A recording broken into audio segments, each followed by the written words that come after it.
Lucas 9,61, na versão que eu tenho aqui em mãos, diz o seguinte: outro lhe disse: seguir-te-ei, Senhor, mas deixa-me primeiro despedir dos de casa. Mas Jesus lhe replicou: ninguém, tendo posto a mão no arado, olha para trás, é apto para o reino de Deus. 10, versículo 1. Depois disso o Senhor designou outros 70 e os enviou de 2 em 2 para que precedessem em cada cidade e lugar aonde ele estava para ir. E lhes fez a seguinte advertência: a seara é grande, mas poucos são os trabalhadores. Rogai, pois, ao Senhor da seara que mande trabalhadores para a sua seara. Ide, eis que vos envio como cordeiros para o meio de lobos. Sente aí com a sua Bíblia aberta.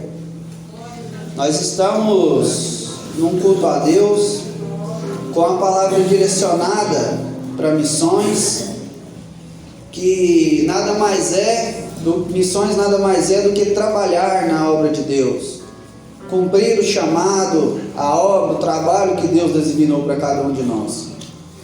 Foi-me passado aqui o texto de Lucas 9,62 como base para a nossa meditação, ao qual nós já lemos aqui, já foi lido, que o texto vai dizer que ninguém, tendo posto a mão no arado e olha para trás, é apto para o reino de Deus.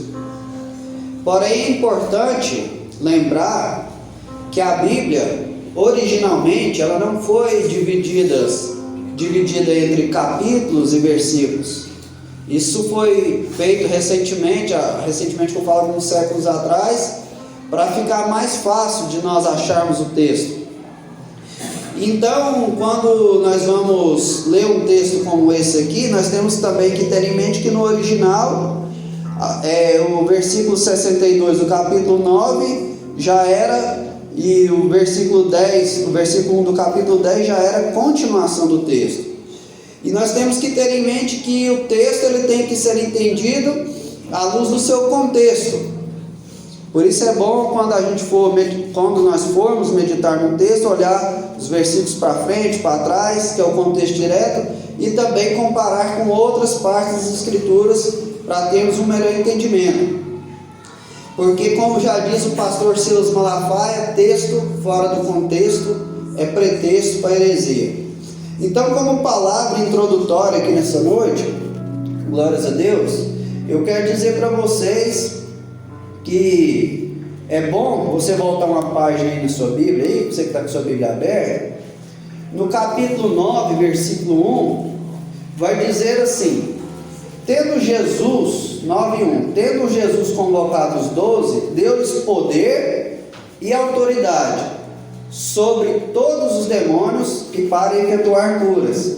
Também os enviou para pregar o reino de Deus e a curar enfermos. Você vê que tanto no começo do capítulo 9, quanto no começo do capítulo 10, a obra de Deus, a pregação da palavra, tanto no livro que foi lido aqui, Marcos 16, pelo nosso irmão, sempre os sinais têm que acompanhar os que creem. Sempre os sinais têm que acompanhar os que creem. E nessa noite, como já bem disse o pastor Leandro, nós vamos ser confrontados pela palavra e entender um pouquinho do porquê, na prática, isso não tem acontecido. E é interessante que aqui no versículo 1 do capítulo 9, Jesus enviou 12 dos seus discípulos. E é interessante lembrar que sempre onde Jesus andava havia uma multidão que o acompanhava.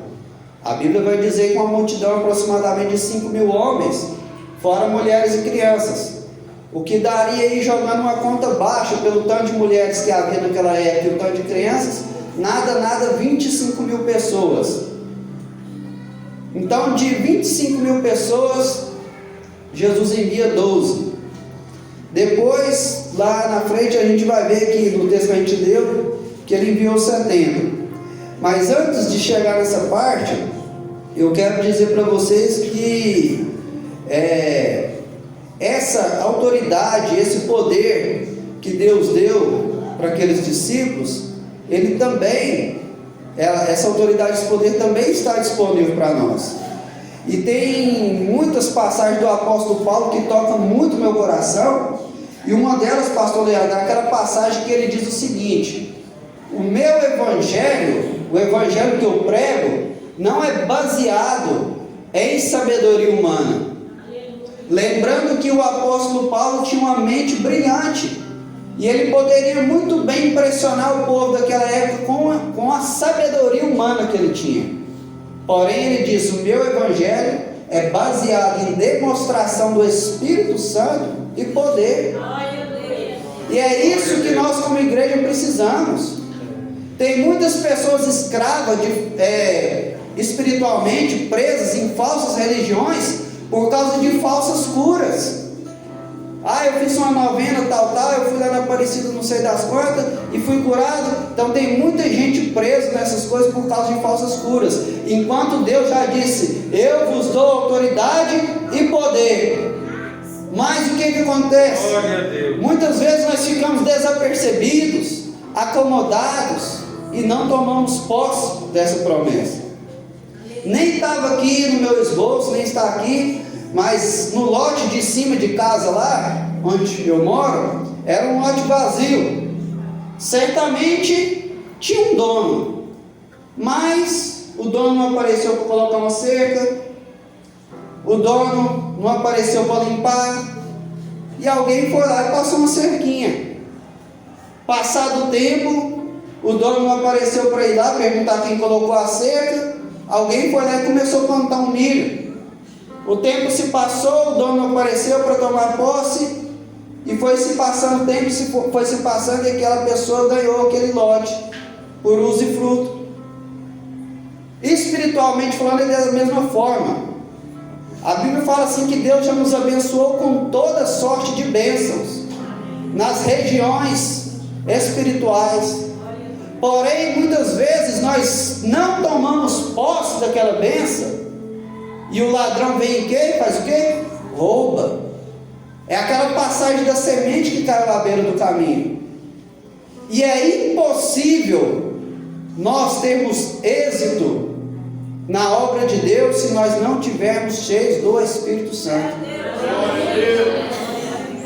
Quantas vezes eu cheguei em casa, antes de eu conhecer a palavra, 9 horas da manhã, embriagado, drogado, minha mãe com o olho fundo, já tinha fumado 3, 4 carteiras de cigarro esperando eu chegar, e ela chorava, magrinha, só o glorioso, eu também só o glorioso. Falava: meu filho, onde você estava? E ela falava: para com isso, muda de vida.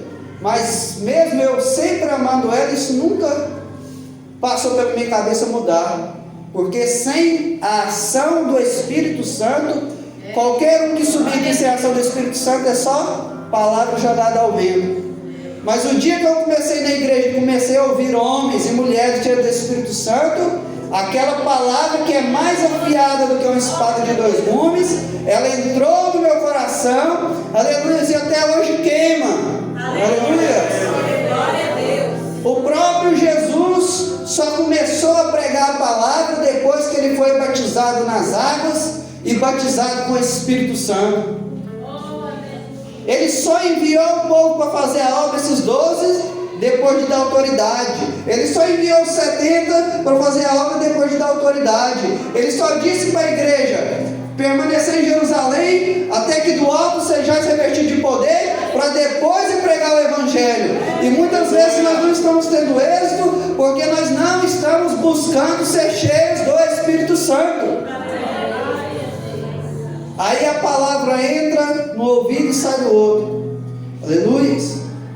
E é interessante, meus irmãos, que a palavra, quando ela é direcionada pelo Espírito Santo, uma simples frase, ela é mais penetrante do que uma pregação de um grande teólogo de 1 hora, 2 horas.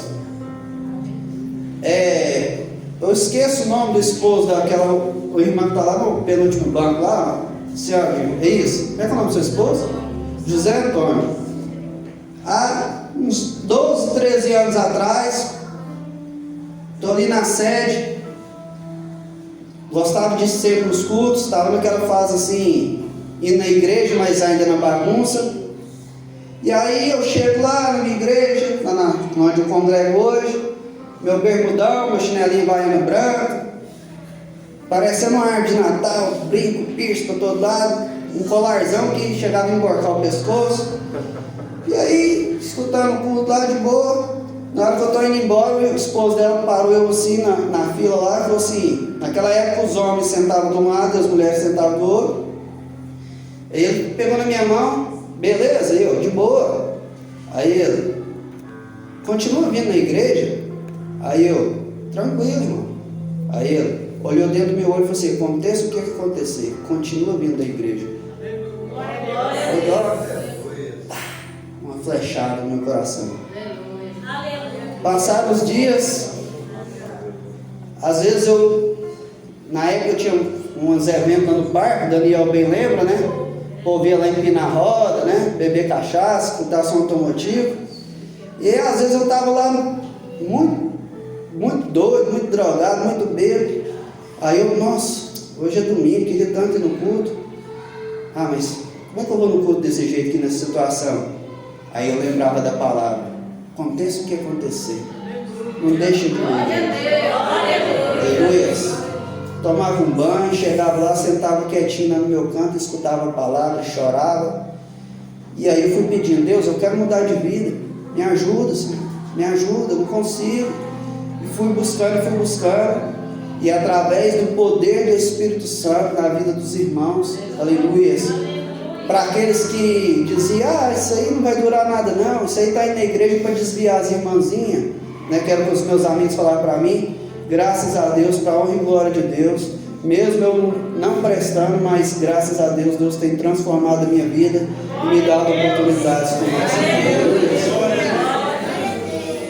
Aleluia. E aí começa nesse contexto aqui do capítulo 9. E outra coisa interessante ainda dentro desse contexto é o versículo 23 e 24. Você que está com sua Bíblia aí aberta, que está tudo dentro do mesmo contexto, para a gente compreender melhor o texto.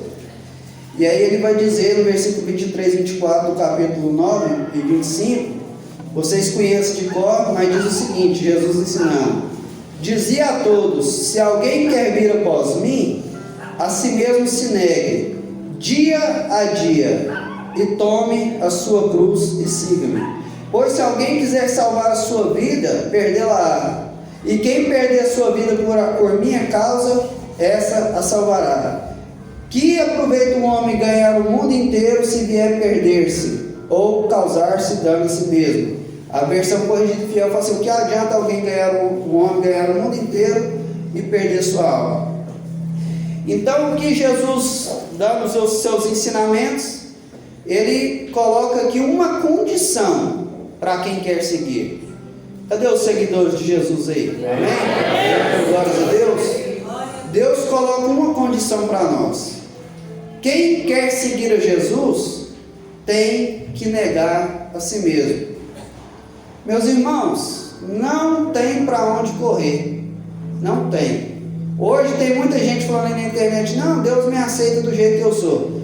Eu tenho a convicção e te digo sem sombra de dúvidas, Deus não aceita ninguém do jeito que Ele é. Deus só aceita nós se Ele vê Cristo em nós.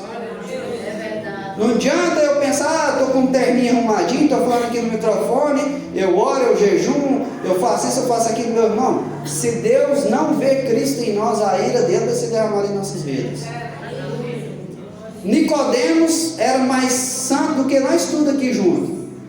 Jesus falou para ele, é necessário nascer de novo, se quiser entrar. E aqui Jesus dá uma condição, quem quiser vir após mim, negue-se a si mesmo. Para jejuar, irmãos, nós temos que negar nossa vontade. Você acorda pensando assim, estou com uma vontade de ficar 24 horas só bebendo água. Pelo menos eu nunca tive essa vontade. Pelo contrário, quando eu vou jejuar, eu fico nervoso, minha cabeça dói. Nós não acordamos assim, que vontade de tirar umas 3 horas de oração. Não, para fazer isso nós temos que negar nós mesmos. O nosso tema deste ano é acolhimento. Para acolher alguém, pastor Leandro, pensando nisso aqui, isso aqui é forte demais. Para acolher alguém, nós precisamos negar a nós mesmos. Isso aqui é tão forte, essa palavra me pegou quando eu estava preparando esse esboço, porque sabe o que eu pensei, pastor Comercino?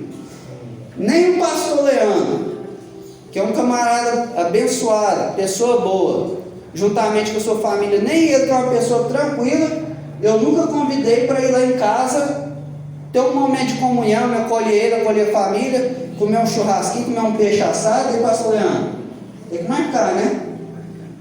Nem ele, que é uma pessoa boa, eu nunca fiz isso. Por quê? Porque para mim acolher lá em casa, primeiro, eu vou ter que investir tempo, vou ter que investir recursos, eu vou ter que montar uma estrutura, e nessa estrutura eu vou ter que convencer minha esposa, meus filhos.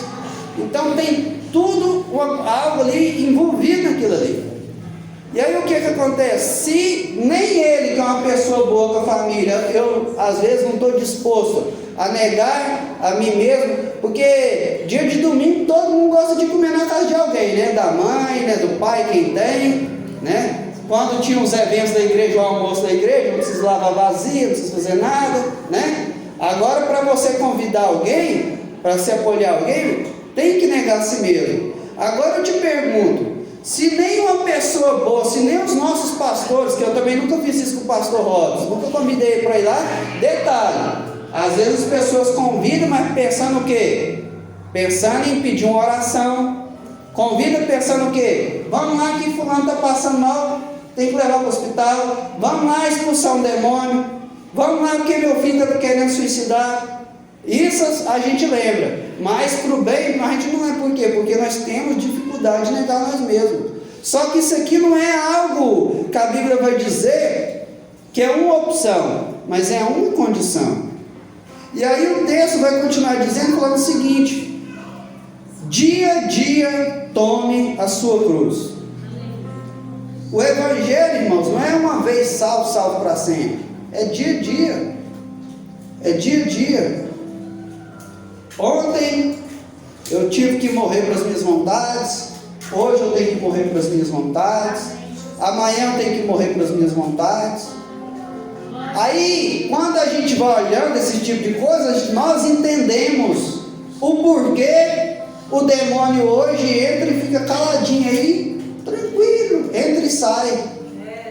Quando nós começamos a ver essas coisas aqui, a gente entende porque a pessoa não é curada. A autoridade e o poder está à nossa disposição, mas para alcançarmos o que Deus tem para nós temos que viver os princípios estabelecidos por Deus. Estamos dispostos, nesse mesmo contexto aqui, eu não vou entrar, por causa que eu quero chegar no texto antes de concluir. Neste mesmo contexto, os discípulos que já tinham expulsado demônio, já tinham curado enfermos, não puderam expulsar o demônio de um jovem. E aí Jesus repreende a incredulidade e depois dá um ensino. Certas castas de demônio não saem se não for com jejum e oração. Então, eu entendo que se nós queremos chegar num nível maior, nós precisamos jejuar mais e orar mais.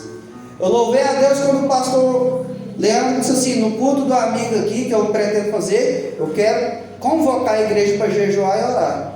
E eu tenho certeza que pessoas vão ser salvas e libertas. Toda vez que a igreja sai fora dessas quatro paredes para fazer a obra, algo acontece. Toda vez que você sai para fazer alguma coisa, no nome de Jesus, você tem uma experiência nova para contar.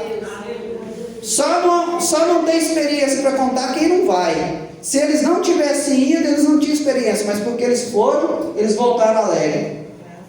Naquela ação, eu não sei, acho que é a ação jovem, vocês fizeram aqui na igreja ali do filho do pastor, jovens em ação, quantas almas se renderam lá? Por quê? Porque a igreja saiu de porta em porta.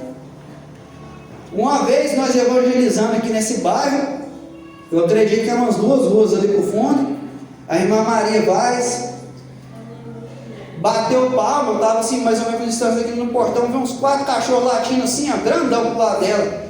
Eu me dei um apavoramento, você vai matar a senhorinha. Vim correndo assim, os cachorros chegou perto dela, o sangue de Jesus tem poder, os cachorros balançando o rabinho assim, ficou quietinho.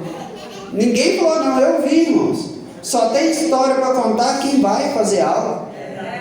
Aí fica a pergunta, por que nós não estamos dispostos? Aleluias. Então, meus irmãos, Jesus vai continuando, e aí no versículo 57 a seguir, eu vou adiantar aqui para nós ganharmos tempo. No versículo 57 e 58, 57 para frente, Jesus começa a pôr a prova aqueles que os querem seguir.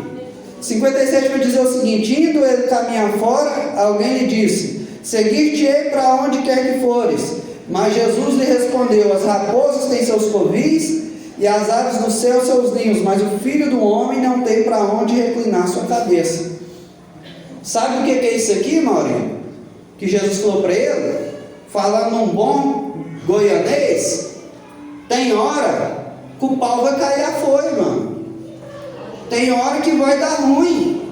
Tem hora que tudo que a pessoa quer, uma casinha para descansar, não vai ter. Tem hora que tudo você vai pedir, Senhor, me dá uma casa própria, não vai ter. Tem hora que tudo que nós vamos querer é uma cura, e a cura não vai chegar.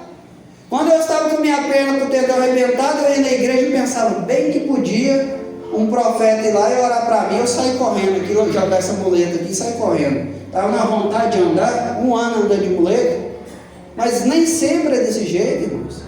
E aí, Deus deixou de ser Deus por causa disso? E aí, Deus deixou de ser o Todo-Poderoso? Não, irmãos. Nós temos que entender os tempos e as estações.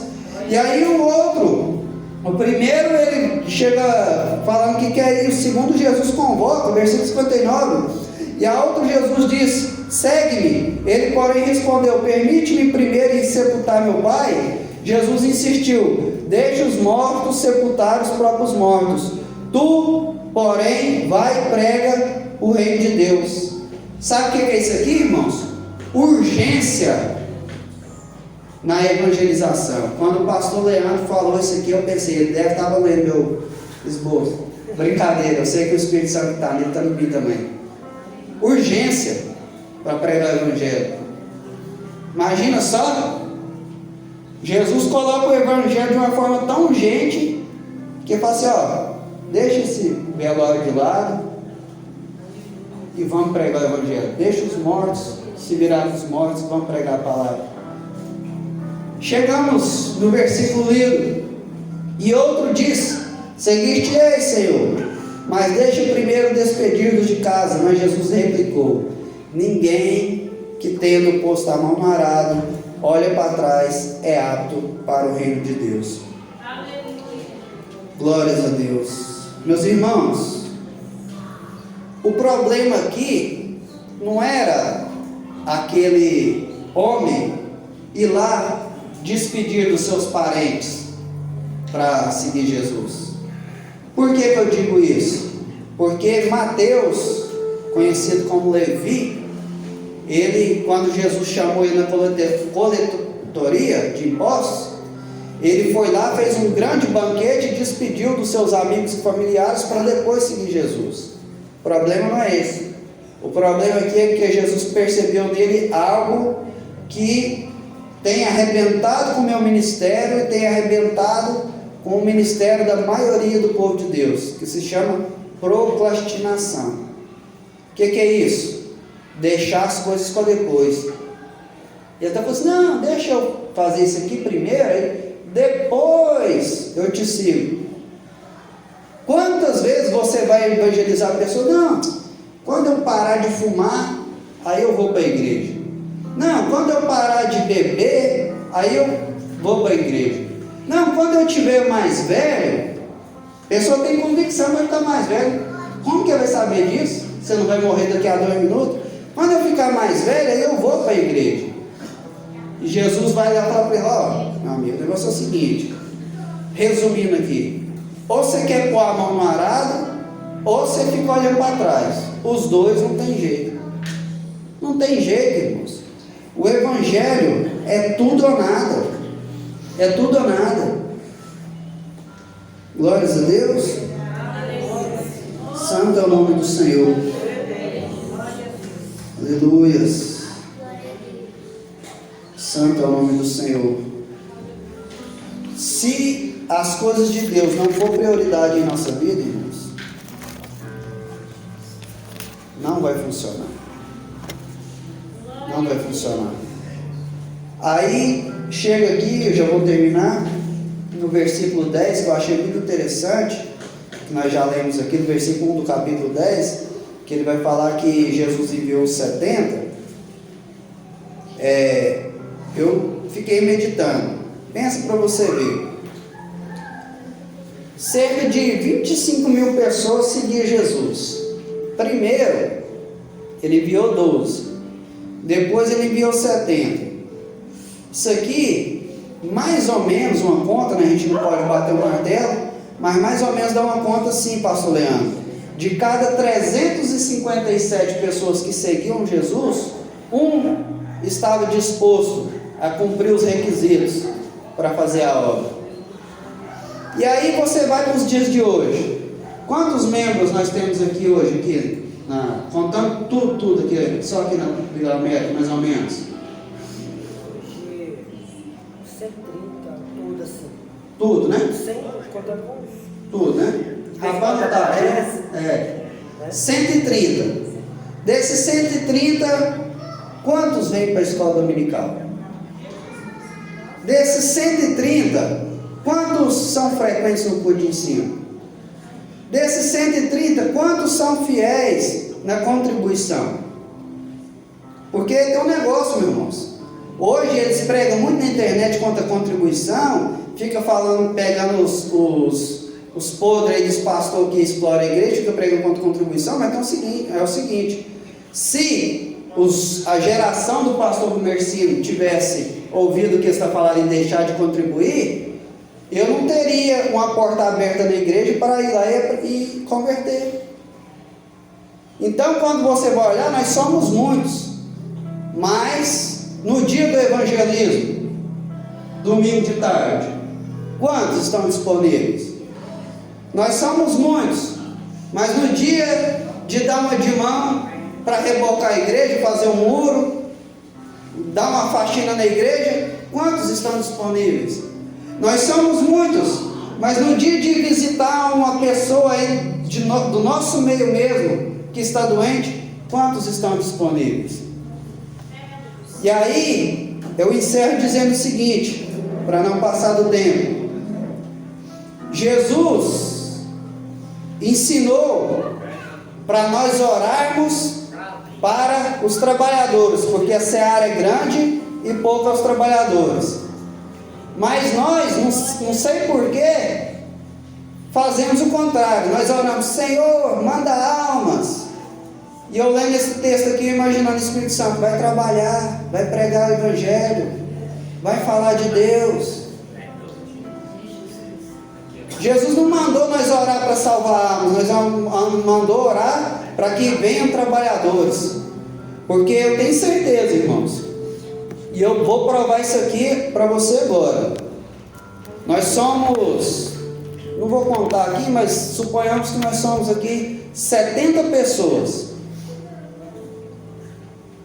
Foi feito um convite para cada um de nós trazer pelo menos um visitante, sim ou não? Eu vou provar para você que o que falta para nós é interesse. Tenho certeza que quase todos convidaram alguém, sim ou não? Mas vamos fazer uma situação hipotética. Se o pastor Leandro tivesse chegado aqui domingo passado e falado assim, ó, pastor Lorival me mandou um WhatsApp, pastor Lorival Dias Neto, todos sabem quem são, né? Nosso pastor presidente, pastor Lorival Dias Neto mandou um WhatsApp falando o seguinte: quem trazer, para cada pessoa que trazer um visitante não crente aqui domingo que vem, que no caso seria hoje, está liberado um Pix de 5 mil reais. 5 mil para cada visitante. Meus irmãos, eu tenho certeza que não caberia aqui. Porque nós, por algum motivo que eu não consigo entender o que é, nós pensaríamos assim, gente, 3 visitantes eu pagaria minhas contas tudo e sair do fiado. Por quê? Nós ia pensar desse jeito, mas às vezes nós não pensamos que talvez algumas pessoas aqui na nossa cidade podem descer a sepultura nessa madrugada sem salvação. Então, eu deixo aqui essa meditação para vocês, essa palavra, e tenho certeza que essa pregação feriu o seu coração como feriu o meu, mas o bom do Evangelho é que o Evangelho é ao contrário das ideologias do mundo.